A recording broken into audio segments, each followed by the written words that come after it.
You are listening to 90.7 WCLH, Wilkes-Barre, Scranton, and Hazleton. That was Judas Priest with their title track from Jugulator. Before that, we heard some Queensryche with Deliverance off of The Warning. And before that was Deliverance, that time done by Seventh Calling. It comes off of their 2016 release Battle Call. And on the phone with me right now is lead guitarist and vocalist from Seventh Calling, Steve. How are you doing today? I'm doing very good. How about yourself? I'm doing great because it's Metal Monday here at Wilkes University, and it's always a great time to be in the studio and listen to some metal. You bet. Yeah. Sounds like a good time. It's a great time. It's a great Monday. You are with, as I mentioned, lead vocalist and guitarist of Seventh Calling. I recently added your band to the automation here at Wilkes University because I am the metal director, so I get to listen to all the submissions sent from bands all over the world, and yours really stood out to me. And I've seen on your Facebook you call yourself maybe more modern approach to classic metal, and this is a classic metal show that I run here. So maybe tell fans how, if you label yourself, how you label what is Seventh Calling. All right. Well, to us or to the guys that have the music with the record here, what we think is the music would be, well, we do kind of describe it with a bit of a little different modern take on somewhat classic or old school, dare I use the term, heavy metal. Certain bands, from back in that era, we like to hearken ourselves to a point similar to rhythms. We like dual bands, like if you get into Merciful Fate or like you mentioned Judas Priest, that type of band.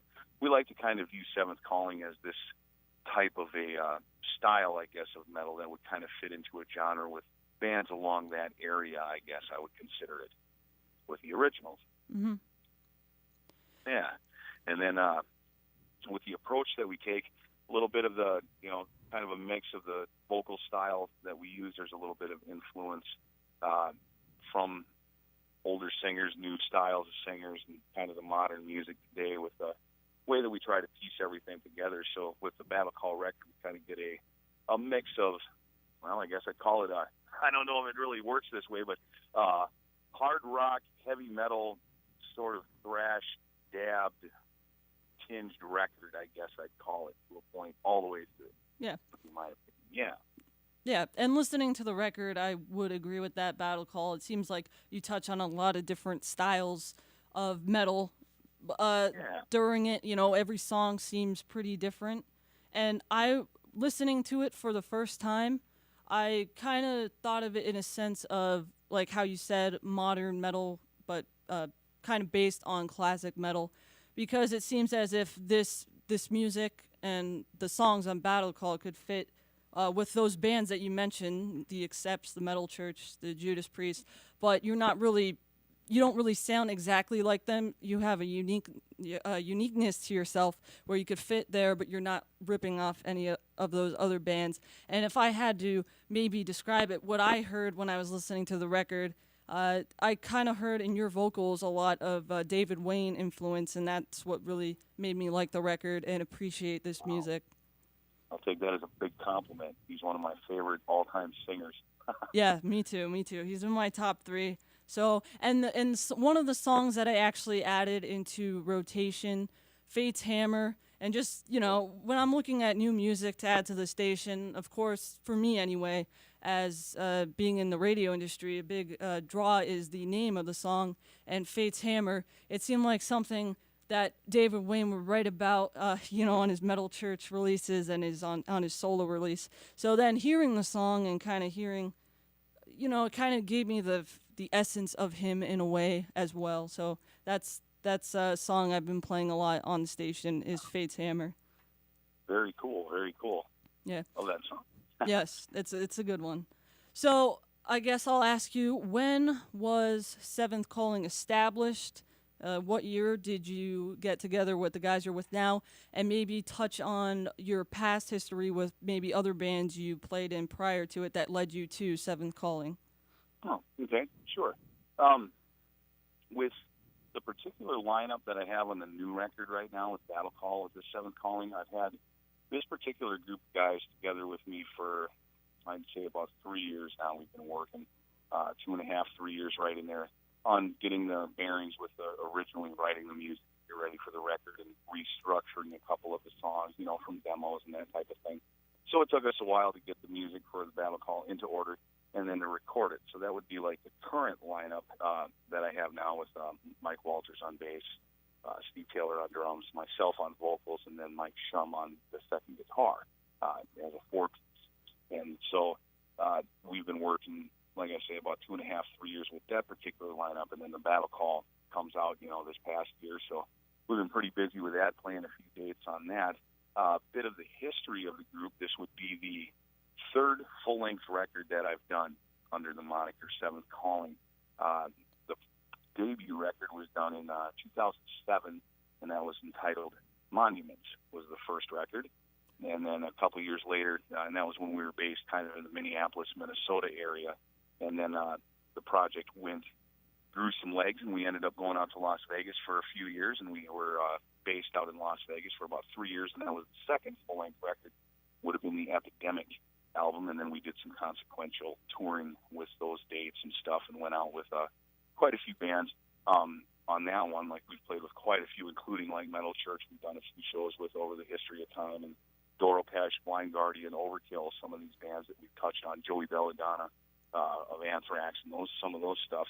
And then, but other groups that I've worked with get me into the Seventh Calling. I do kind of both. I do like bass guitar, lead guitar, and singing that I've done over all these years, just to kind of fit into whatever a project might need at the time if someone's looking for something. And I did do a stint with a group called Angels of Babylon at one point, where we were lucky enough to do a double bill where I would play with those guys. I played bass guitar for them. And then what happened with that, the first record they had done, all I did was the tour. I was the musician for the tour to play. David Ellison actually recorded the record right before he went back to Megadeth. And so they needed somebody to go on tour. I was happy to take the call and see what I could do with that. And pretty much just kind of been on my own otherwise, musically writing music, and, not really doing so terrible much with a whole lot of other groups that I really so much more so.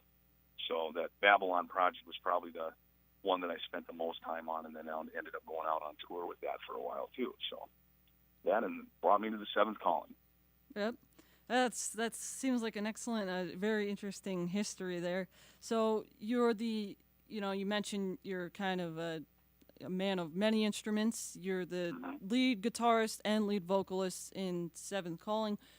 So are you also the main songwriter? Like when you were writing songs on Battle Call, is this mainly your songs, or is it more democratic with the band that you have right now?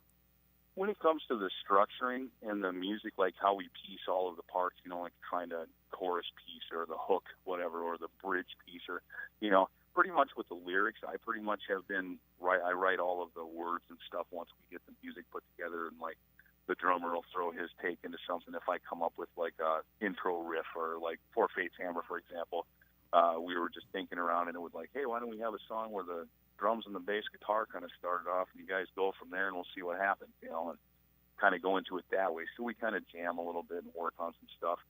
And then once we get the general idea, then we'll really try to put the screws down to it and put it into place. So then we can really get used to playing it and start doing them live and get it really feeling pretty semblant for our performance. Cool. That's cool. And I guess the next thing, you touched on how you've been around the country a lot, playing with all these great bands and doing your own stuff. So are you now located in Sioux Falls, South Dakota? Yes, that was the original point, my hometown area, so to speak, from where I grown up at, and family and everybody's back here. So that's kind of ultimately why the address change again. Yeah. Going through life, just kind of trying some places out, and once you learn how to travel in some areas, it's kind of neat to come back to your home area, I guess, because then you can kind of direct everything from where you're at home, and you kind of know how to travel. That's kind of what I did. I took the experience and kind of learned how to travel all over the United States and do stuff. And now that I'm back here, I can still have all that knowledge and still go do whatever and touring and do all that stuff now that I've accumulated it. So, yeah. Cool. A lot of fun. Yeah. And how is the music scene over there in Sioux Falls, South Dakota? I heard a lot in the news lately with the Dokken reunion about the Badlands Pawn. You guys, or have you ever played there, or have you been there? No, pretty much what Chuck Brennan is doing with the Badlands there. He's got a pretty good lineup of people that run. They got the K-Bad radio station and whatnot that they have out of there, and that's got Ron Keel from the 80s band Keel, of course, and he's running around with that, and they have a band here in town that they do. But Badlands pretty much just for major national or international touring artists, like anyone from Kiss to, like the Dokken show that you mentioned. Mm-hmm. And now they've got the final Twisted Sister performance coming up. So it's kind of a specialized venue. Really neat to see concerts in. You can, wherever you're at in the building, it's a 2-level concert venue. Wherever you're at, no matter where you're standing, you can see the entire stage without having to look at a TV screen to see it. You can see everyone singing. It's open. It's a very, very well put together venue. At this point, there's only been like bands like them and Accept and Queensryche, and some of them that I went and seen last year that come through. Megadeth played here. A little smaller, intimate venue, about a 1,500 person, and I think they're going to start opening up to some of the middle area bands and such too that would end up coming through on tours and start filling in some dates. We'll see how that works out. That would be pretty cool. Yeah, that would. That would be really cool. Yeah, well, I hope it does. And speaking of location, and you say you've been around the U.S. on tour, this station is located in Wilkes-Barre, northeastern Pennsylvania. Have you ever been around this area at all with anyone? We have played with Seventh Calling several times in Allentown, actually. Okay. And then we've also gone through anywhere from that area, like that area, the Wilkes-Barre, played with the group Beyond Fallen. They used to be label mates with us, and they're located out in that area too. If I remember right, Joseph Caravis, or however you say his last name, he's the lead singer for that group. And, we'd come out there quite a bit, not so much in the other places in Pennsylvania. It just kind of seemed that Allentown was a place that we ended up hitting all the time when we would come through. And it wasn't Gators or whatever the club was called. I can't remember what the other one was, but there was 2 sides of the venue, and we'd always play on the smaller side of it when all the bands would come through, and they had the other side of it closed. Pretty cool venue, though. But it's been a couple of years. I think the last time would have been 2011, perhaps, that we might have been out in that area playing. And then then we went through into New York area, like Poughkeepsie and Kingston, New York, and Manhattan, and stuff like that, where we ended up finishing out and did some things here. So, but it's been a few years. Yeah, about 2011, I think, was the last time we were out on that side. Cool. Yeah, that's good to hear. So, back in 2011, I was a little young and couldn't really go to that many metal shows. But if you're ever in the area, once again, I'll be sure to promote it, since I'm really liking this record and be at the show myself. Awesome. Okay. And we love saying it. Yeah. We love this one. And when you do a show, do you play all original tunes, or do you throw in any covers? Well, it kind of depends on the venue. We can play covers, I guess, if they request us to. And what we would do is we do like specialized type stuff. We do like Megadeth and Accept and Iron Maiden, Slayer, and covers like that, Metallica, stuff like that. If we do play anything for an event, otherwise usually it's pretty much just the originals that we'll focus on and come in and do our 40-45 minute set, hammer out all the songs, hit everybody with a wall sound of metal, and walk off the stage and have a good time. Watch the next band. Yep. Sounds like a good time. So, Heck yes. Yeah. I was playing before also the title track to your Battle Call release, and it seemed like, you mentioned that you have songs that could be considered anthems, and it seems like Battle Call is one of them. You mentioned metal fans in it, so I was going to ask you, or I am asking you, how do you describe maybe a metal fan or a metalhead? What do you think the qualities of a metal fan are? Well, you kind of look. Now it's kind of an answer. I guess not really necessarily politically geared, but toward different styles and genres of music, I guess, without really offending anybody when it comes to saying it. But the metal fans that I see from everywhere that we've gone and concerts, hear about in news, media, and the way that they support and believe, and it's a family, it's a lifestyle to a point. When you're a fan of this style of music, where you don't go out to the clubs and shoot 50 of your friends because you're having an argument, and we all know what kind of concerts some of those are, and some of this stuff that happens, unfortunately, where there's violence and some of these other things where you can have a festival like the Keep It True Festival, for example, or some of the festivals that the United States is putting together here over the past few years too. There's never any violence. There's never any. They're a peaceful. I consider everybody peaceful, no matter what style of metal they're listening to. I really haven't met anyone with a bad attitude yet. So I guess to me, the metal fan base that I'd be speaking of are the ones that would stand up for their beliefs, but yet they're doing it the right way, and they believe in their music, and they don't take any shit. We'll put it that way. Excuse me, but they don't put up with anybody's, attitude or anything like that, and they like to have a good time, and that really feeds the energy of the band on the stage, the way I look at it. So they're essential part of a band's survival and performance, the way I view a metal fan. Yep, and that's a good analysis of that. I would think the same way. Of course, you could go to a show, and I know I was at an Exodus show last year, and Zetro, he kind of wants, like you said, people are like aren't really too crazy. Like, they go there in a way to have a good time and maybe mosh in the pit. And as I was mentioning, Zetro, he's like, get that pit going. Like, we don't want to play until, you guys get that pit going. So in a way, of course, everyone in there is having a great time, and there's no hard feelings. So that's what I got from that. And they're a great concert, too. yeah, they are. I got to see them again. Yep, they're bad. They're awesome. Okay, so on that note of your thoughts on Battle Call, I thought I would end the segment out with that anthem. And since we just heard a little bit about it, but before I let you go, can you give the listeners all the information on where they can find you or the band Seventh Calling? Okay, sure. Yes, you can find Seventh Calling, of course, on Facebook. Everybody's got Facebook. We have a business Seventh Calling band site, and then we also have a Seventh Calling person Facebook site, I guess I would say, that we can actually do regular activities with, such as add friends, message things, and post things. And I'm not quite sure how we got away with that, but we ended up with one business one, and then our manager, Benjamin, he handles all of those sites. So if anyone was to ever send any messages through to contact us, we will be notified right away. And then so you can find us on Facebook, and you can find us on Reverb Nation if you want to listen to any song samples or anything before. If you were to be interested in purchasing or digital download of our Battle Call, one way or the other, you can find us on Amazon, iTunes, iHeartRadio, YouTube, Pandora. You can find us on any of these places and any of the records also, along with being able to purchase directly from the band. You can go to the Big Cartel website, which is always called Seventh Calling Official. Always have to have the official word with it, or it's not official Seventh Calling.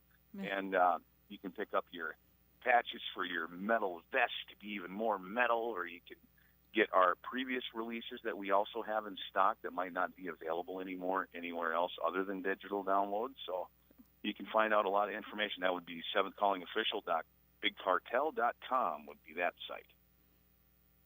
Great. And that would be, and those are the main places, YouTube and such. Yes. Yeah, and I'll have to look into some of that myself, because as of now, I just have the digital stuff. And if I really like a record, I like to have the physical copy. It sounds better. It's easier to listen to. So I'll definitely look into that myself. So at this time, I'll wrap it up. I'm going to be playing Battle Call. But Steve, thanks for calling in and being part of the show. And you'll be able to hear, listeners out there, you'll be able to hear Seventh Calling in rotation here at WCLH. So, Steve, thanks for calling. Thank you so much for having me on. My pleasure. Thank you. And here is Seventh Calling. It's the title track from Battle Call. It released this year. Keep it locked right here on 90.7 WCLH.